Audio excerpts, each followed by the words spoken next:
चाहे कांग्रेस पार्टी हो चाहे समाजवादी पार्टी हो, लेकिन बीजेपी ने 15 लाख रुपए कहा था, आज तक लोग इंतजार कर रहे हैं। तो नारे अच्छे दिए हैं, जैसे आपने कहा ना कि हमारा मैनिफेस्टो पहले बन गया, लेकिन ये मदद करते रहेंगे तो वो आत्मनिर्भर कैसे बनेगा? समतामूलक समाज बनाने की बात करें तो 22 लोगों के पास इतनी दौलत है जितनी 70 करोड़ लोगों के पास। इससे बीमारियों से भी हमारे किसान बच सकते हैं। कैंसर जो है जो पूरा पंजाब इससे आज पीड़ित है, इसलिए हम लोगों को भी हम पर भरोसा है और मुझे भी लोगों पर भरोसा है।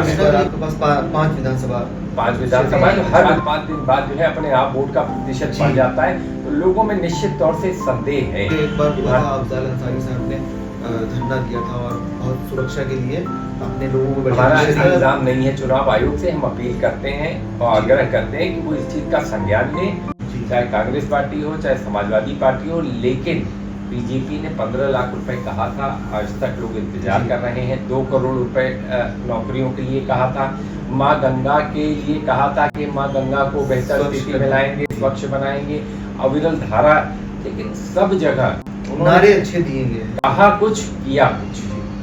तो जैसे आपने कहा ना कि हमारा मैनिफेस्टो पहले बन गया, लेकिन मुद्दे तो जैसे राशन, फ्री राशन का था, पहले भी था, तो आपने भी वो किया है कि 5,000 पर फैमिली आप उनको गारंटी 8,500 लगभग 1.5 लाख रुपए साल 1 लाख रुपए साल देंगे।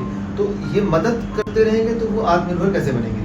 देखिए, आज लोग गरीब, बीजेपी की सरकार में गरीब और गरीब हुआ, अमीर और गरीब हुआ। अगर आर्थिक असमानता की बात करें, समतामूलक समाज बनाने की बात करें, तो 22 लोगों के पास इतनी दौलत है जितनी 70 करोड़ लोगों के पास। तो इतनी आर्थिक समानता है, तो शुरू में हमको लोगों को मदद करनी पड़ेगी। जिस तरीके से सरकारी नौकरियां घटी हैं, हम लोगों को रोजगार देने की बात कर रहे हैं, हम बेहतर विकल्प उनके सामने प्रस्तुत कर रहे हैं। सरकारी डिपार्टमेंट ही कम हुए हैं, इसलिए सरकारी नौकरियां भी कम हो गई। नहीं, सरकारी डिपार्टमेंट के साथ साथ नीयत खराब थी। जो खाली पड़े पद हैं, हम सिर्फ उसी को विज्ञापित करने की बात कर रहे हैं। 30,000 सरकारी पद खाली हैं, उन्हीं को विज्ञापित करके उनको भरने का काम हम लोग करेंगे। तो ये तो खर्च की बात होगी, रेवेन्यू की बात आपने नहीं की उसमें कि ये सब पैसे आए हैं कहाँ से? देखिए, जीएसटी जो है जो आई है, उसके बाद 2 लाख करोड़ रुपया प्रति माह, इस बार 2 लाख करोड़ रुपए का कलेक्शन है। पैसे की कमी आज के दिन भारत सरकार के पास नहीं है। ये प्रचार में खर्च कर रहे हैं, ये इधर उधर की चीजों में कर रहे हैं। गाँव में अगर सिंचाई का साधन दे दिया जाए तो किसान सबसे ज्यादा लाभान्वित होगा। जमुना पार में सबसे बड़ी समस्या सिंचाई की है। एक भी लघु डाल की नहर नहीं बनी, नहर का विस्तारीकरण नहीं हुआ, सरकारी ट्यूबवेलों की संख्या नहीं बढ़ी जितनी बढ़नी चाहिए थी। तो लोग आज देख रहे हैं कि जिस तरीके से बीजेपी ने उनके साथ 10 सालों में व्यवहार किया है, वो अपने आप को ठगा सा महसूस कर रहे हैं। अब ये बताइए कि आप पर्यावरण मिनिस्टर रहे हैं, तो अभी आपने सिंचाई की बात की, तो आपको एक सर्वे भी था कि अगर इस तरह से एक्सेसिव खाद का इस्तेमाल होता रहा, यूरिया का इस्तेमाल होता रहा, तो 2040 तक इंडिया का जो एग्रीकल्चर प्रोड्यूस है वो 0 हो सकता है। तो इस पर आपके मैनिफेस्टो में भी कोई निश्चित तौर से ये एक चिंताजनक विषय है, लेकिन इसको हम एकाएक कम नहीं कर सकते। मैं श्रीलंका का उदाहरण देना चाहूँगा। श्रीलंका में जो है इस तरीके के खाद को बिल्कुल रोक दिया गया, लेकिन वहाँ पैदावार ही कम होने लगी, जिससे वहाँ खाद्यान्न का संकट पैदा हो गया। तो इसका हमको बैलेंस बनाकर चलना पड़ेगा। बैलेंस के लिए इसका बैलेंस बनाकर चलना पड़ेगा। कोई भी चीज जो समाज में प्रचलित है, किसानों के बीच प्रचलित है, उसको एक का एक हम विड्रॉ नहीं कर सकते, ऑल्टरनेटिव दे सकते हैं। उसके दुष्परिणाम हैं, लेकिन जितना लोग बायो मैन्योर करेंगे उतना बेहतर होगा। लेकिन इसको पॉपुलर बनाने में थोड़ा वक्त लगेगा। धीरे धीरे सरकार अगर प्रयास करे, डबल इंजन की सरकार ने तो जितना प्रयास किया वो आपके सामने है, वो आपके सामने है। उन्होंने कहा कुछ किया कुछ।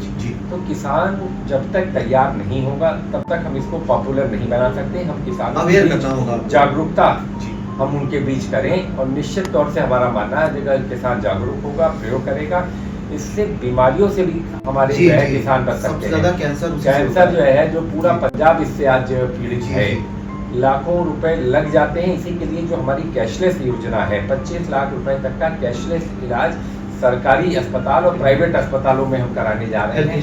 हेल्थ इंश्योरेंस, जिसमें 1 पैसा जो है किसी का नहीं लगना है। तो ये बहुत बड़ी योजना है, जिससे आम आदमी जो है लाभान्वित हो। तो ये हमारे पास इंफॉर्मेशन है कि कई साइंटिस्ट हैं जो इस क्षेत्र में डेवलपमेंट कर रहे हैं, उनके पास उन्होंने अल्टरनेटिव खाद भी बनाया और मिनिस्ट्रीज में उन्होंने निश्चित तौर से सरकार बनने पर निश्चित तौर से सरकार बनने पर इसका प्रयोग किया जाना चाहिए। अगर गठबंधन की सरकार बनी तो हम इसको बढ़ावा देने का काम करेंगे। तो इस प्रदेश के लिए और अपने क्षेत्र के लिए आपका कोई संदेश मुझे आप देना हमारा चाहेंगे? तो एक विजन डॉक्यूमेंट है जो मैंने अभी आपसे कहा कि यहाँ की समस्याएं क्या है। भारतीय जनता पार्टी को तो समस्या ही नहीं पता। वो कहते हैं कि कोई समस्या ही नहीं है। छुट्टा जानवर सबसे बड़ी समस्या है गाँव में। छुट्टा जानवर जो है, और भारतीय जनता पार्टी मानती है क्षेत्र में कोई समस्या ही नहीं है, तो वो निदान क्या करेंगे। तो मुझे लगता है कि प्रयागराज की जो है देवतुल्य जनता जो है ये जरूर फैसला करेगी कि बदलाव हो और बेहतरी के लिए, खुशहाली के लिए बदलाव हो और प्रयागराज कैसे आगे बढ़ सके, प्रयागराज का कैसे विकास हो सके, इलाहाबाद नई ऊंचाइयों को कैसे छू सके। हमारी university Oxford of the east कही जाती थी, लेकिन अभी रिजल्ट आया नदारत IAS में गिने चुने लड़के होंगे, बाकी किसी का नामो निशान नहीं। सेंट्रल यूनिवर्सिटी बनने के बाद लगातार इसकी जो है स्तर गिरता जा रहा है। ये हमारे लिए चिंताजनक विषय है। सरकार में बैठे लोगों ने सोचा होता तो आज ये स्थिति पैदा न होती। हाँ, इस शहर की तो उपेक्षा हो ही रही है। अच्छा, तो स्ट्रेटजी क्या है आपकी, मतलब आप कैसे आप समझते हैं? तो चुनाव लड़कर जनता अगर आशीर्वाद देती है, प्यार देती है, पहला मुकाम, उसके बाद उनके इन मुद्दों को लेकर सड़क से लेकर संसद तक संघर्ष। सर, आपकी स्ट्रेटजी का एक हिस्सा होना चाहिए मेरे ख्याल से कि जो वोटर कार्ड है, लोगों के पास वोटर कार्ड्स नहीं है, नाम नहीं है, अगर वो उस पर आप काम करते तो पार्टी स्तर पर ये जो है पार्टी के जो संगठन के लोग हैं इस पर विचार कर रहे हैं और निश्चित तौर से उस पर काम करेंगे। सर, समय बहुत कम बचा है आपके पास, उस पर काम करेंगे, करना सबसे ज़्यादा जरूरी है। उस पर काम करेंगे निश्चित तौर इस पर भी काम, और इसके बाद आप बनेंगे तो इस क्षेत्र का विकास होने की संभावना सबसे ज़्यादा है। देखिए, हमने इस क्षेत्र को जाना है, समझा है, लोग हमको जानते हैं, पहचानते हैं, तो लोगों से हमारा जो एक तरीके से संपर्क है वो सीधा है, लोग सीधा है, तो इसलिए हम लोगों को भी हम पर भरोसा है और मुझे भी लोगों पर भरोसा है। करछना के लिए कुछ किया आपने अपने दोनों टेन्योर में? दोनों ही जो चीजें हैं वो करछना में ही आई। सरस्वती हाईटेक सिटी भी करछना में है और राज्य विश्वविद्यालय भी करछना में। इस बार आपके पास 5 विधानसभा तो हर विधानसभा के लिए हमारा एक अपना ब्लूप्रिंट है, एक अपना ब्लूप्रिंट है, क्योंकि हमने इस क्षेत्र को एक तरीके से कहें तो घूम कर हर जगह की समस्याओं की हमको ज्ञात है और उस समस्या का निदान भी हमको मालूम है। अगर जनता मौका देगी तो निश्चित तौर से उनकी बेहतरी के लिए हर संभव प्रयास करेंगे। अच्छा सर, आखिरी EVM पर कुछ आपका कहना है?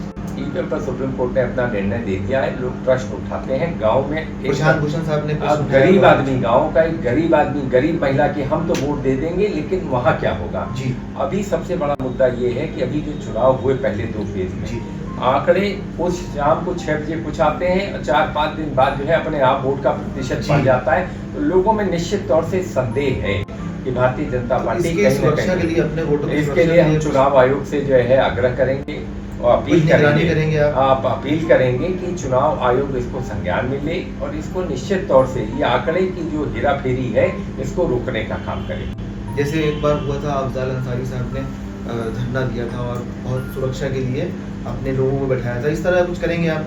निश्चित तौर से हर चुनाव के बाद निगरानी रखेंगे की, लेकिन ये जिम्मेदारी चुनाव आयोग की बड़ी है।